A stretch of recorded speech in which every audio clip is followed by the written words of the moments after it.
a talking caterpillar, one wolf, white rabbit who's late for a very important date. Say white rabbit like 10 times. That's hard to do. And of course, a curious blonde-haired girl. Yes, you know the story of Alice in Wonderland. It dates back to 1865.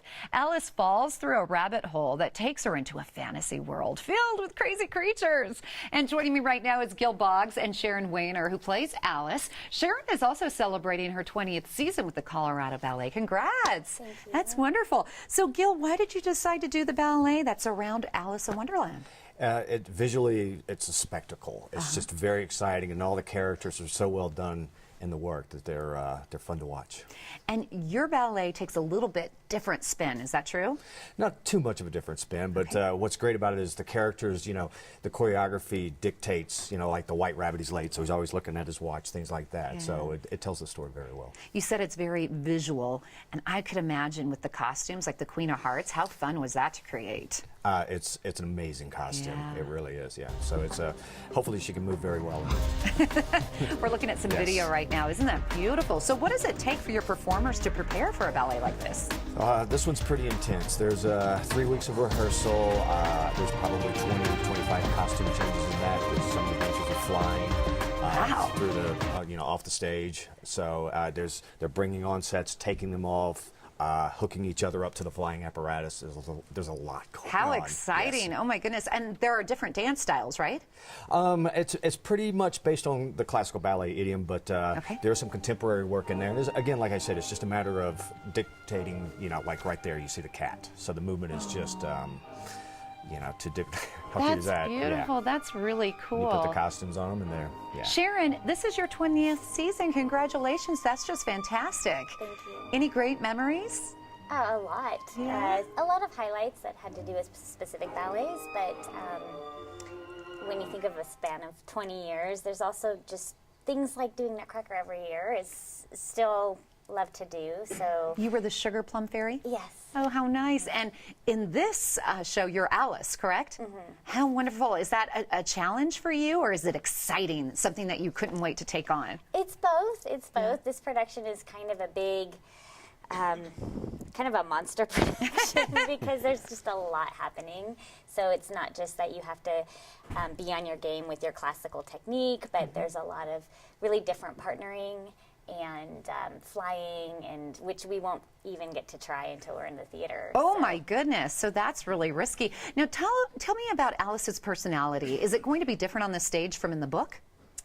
Well, it seems like there's some room for interpretation, but because the book, she doesn't stay the same. She starts out a really proper English Victorian child who's really incredulous to all of the craziness going on, but then she starts to go with the flow a little bit, and you know, in the tea party scene, she actually starts to party with them, and even though it's ridiculous. Yeah, but I can't wait to see it. It's fun. I mean, it's coming to life, what we envisioned in our minds while reading the book.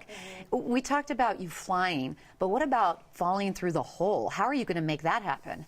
That's with the flying. Oh, it is? Okay. Yeah, so instead of her dropping down, she actually lifts up, and then everything else, how would that go? Goes the other way.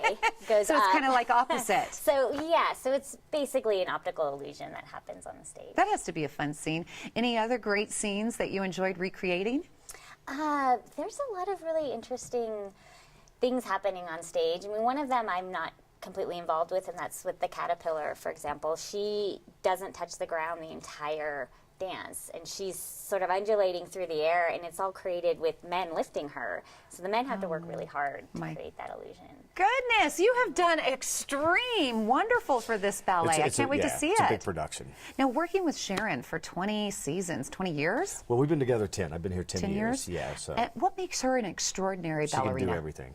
Yeah. She can absolutely do everything. You know, she can act, she can dance, she can do any style of contemporary work. She's a triple threat. Absolutely. Watch out, J-Lo! Congratulations, that's wonderful. How old were you when you started ballet? I was 3.5.